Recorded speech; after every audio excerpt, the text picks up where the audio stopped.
Welcome to our channel. Today we how to uninstall UTM templates from Mailchimp. Easy tutorial step by step clearly. Open your Mailchimp account and log in. Navigate to the campaigns section from the dashboard. Select email templates from the available options.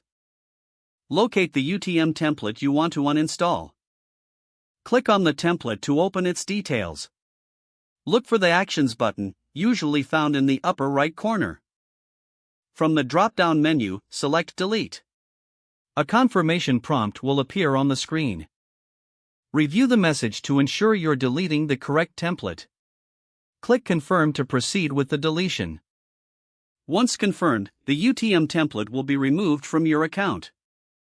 Return to the email templates list to verify that the template is no longer present.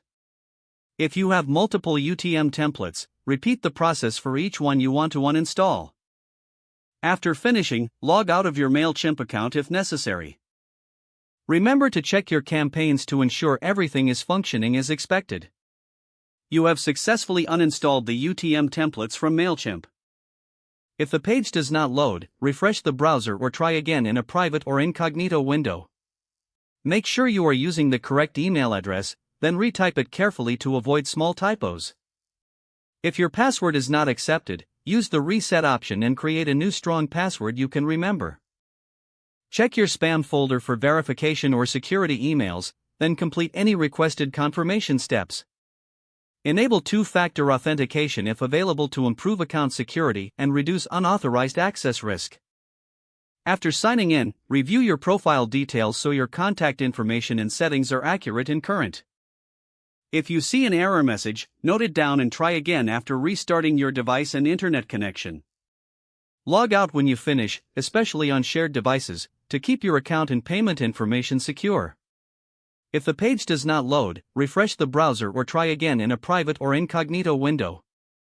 Make sure you are using the correct email address, then retype it carefully to avoid small typos. If your password is not accepted, use the reset option and create a new strong password you can remember. Check your spam folder for verification or security emails, then complete any requested confirmation steps. Enable two-factor authentication if available to improve account security and reduce unauthorized access risk. Don't forget to like this video and subscribe to our channel for more step-by-step tech guides.